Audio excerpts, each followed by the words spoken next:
Alright, we're back.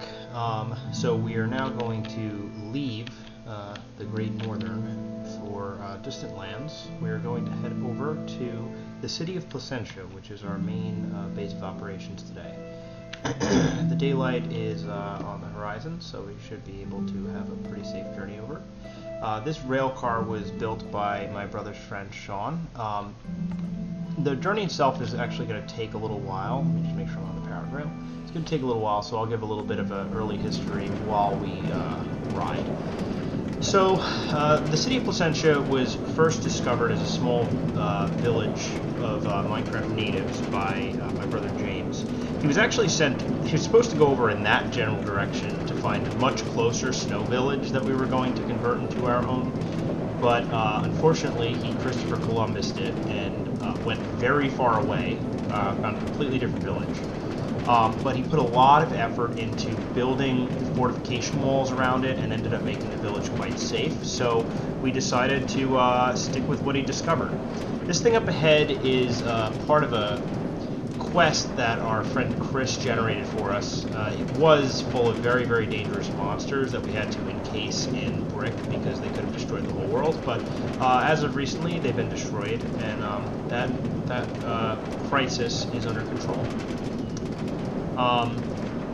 So yeah, anyway, my brother created this city, which we founded and called Placentia.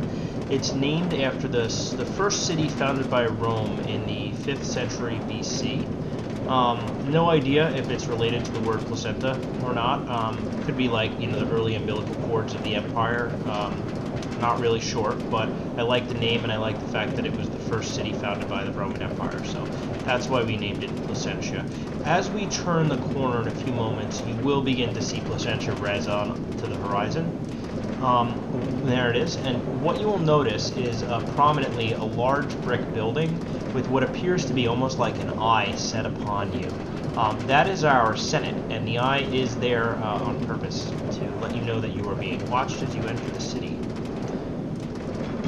So in a few moments, we'll round the bend into Placentia's central entryway right here.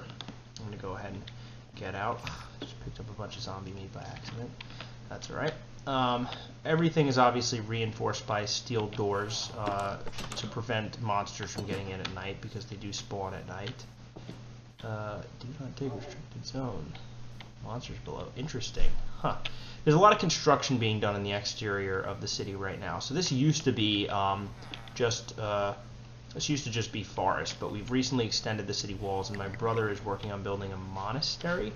And this is actually going to be our museum, which documents the history of the city of Placentia. So this exterior area is still under a lot of... Oh, there's our first villager. So these are Minecraft villagers. This gentleman here is Balgruff the Latter, and he is evidently a mason. So, yes, we have a very low unemployment rate here. We do a pretty good job of taking care of our citizens. Now, before we enter the city and show you all the great stuff we do, we are going to have to face facts and talk about the elephant in the room, which is that, yes, we did colonize these people, and we did destroy their culture and replace it with a new culture. We don't run away from these facts here. This is the museum where we document all the things that we did right and wrong, because we've done a lot of good and bad things over the years. This was the anvil used in the first judicial execution of Placentia. This is a banner recovered from the first raid on the city. This is the first map that the founders used to find the area. This is the plate of armor used in a terror attack against the Capitol that was unsuccessful. And this here is the cross used to crucify Javier the Toolsmith, who was actually one of the main merchants over at the stock exchange. He died along with Senator Gaius Foxus during the persecution of the Old Faith and the Ruby Exchange trade crisis. So we've since taken them down, obviously, because it's a much more civilized era that we live in today, but we don't like to forget. So to pay homage to the villagers and remind us of how far we've come into civilization. It's got its place here in the museum, along with anything else that becomes history. So now we're going to enter into the main area of the city. As you could see, very agrarian. We've got plenty of farmers. This is my brother Michael's house right here. He is married to one of the villagers, although nobody's seen her around in the past couple of weeks. So there's some questions.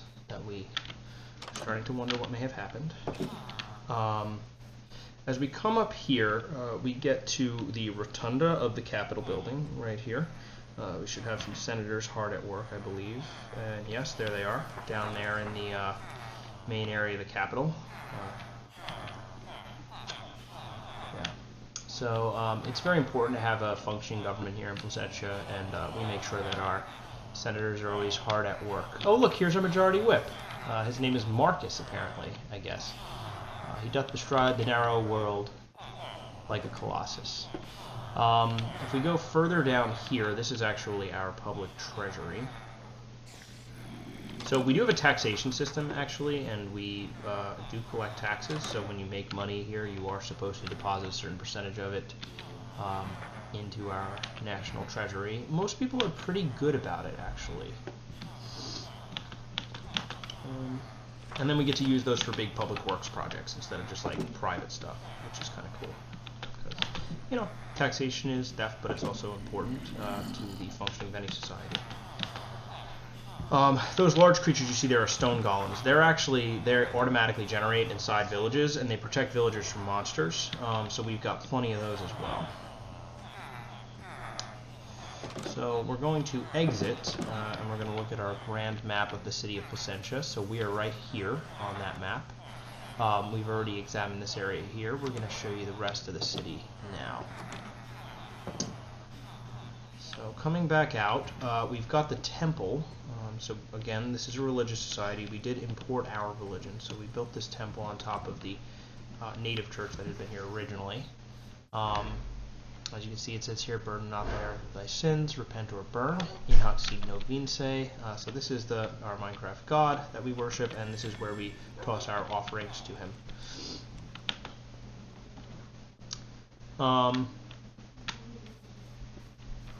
Up here, this large and impressive structure was built by our friend Sean, and it is basically a great hall. We use it to meet and make large decisions about what to do about certain crime and punishment, things like that, celebrate the slaying of monsters, things of that nature. So it's a beautiful, impressive building. Oh gosh, it started to rain.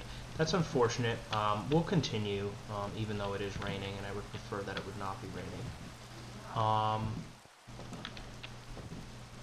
Going over here, so this is one of our early attempts, I think, at building a multi-layered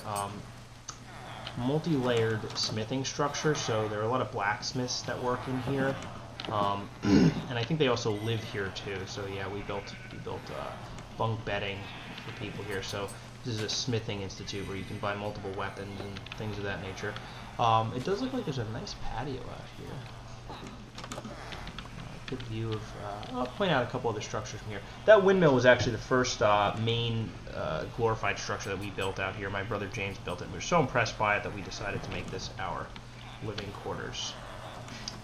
Let's see. Nobody else is online. You know what? I can't sleep. I might wait until nightfall and then sleep because I don't like the fact that it's raining. It's kind of killing my vibes a little bit. So up here is the swimming pool. There's a swimming pool, and it is heated, as you can see. Nice little luxurious area. The Smiths are very important in our society, so we do prize them, and they get a lot of special treatment, I think, sometimes relative to the other villagers. Ooh, ugh, get away from me. Alright, so let's see, what else? What else can I show my friend Matt? There's so much more. Well, maybe I'll focus on the prison system we built. So as you can imagine, because Minecraft is a game where just about anything can happen, we have had a few issues in the past with griefers, people committing attacks and destructive, senseless things. So this structure here, which we're still working on making pretty, is actually a very specific functional prison for players in the server. The player is meant to actually, when they're awaiting trial, live inside that brick. This dark brick here is one of the strongest bricks in the game, and there's enough lava surrounding it that he can't break it, assuming he doesn't have any stuff with him, which he's stripped of whenever he goes into prison. The one issue that we had was people were jumping into the lava to kill themselves because they would just respawn far away and be able to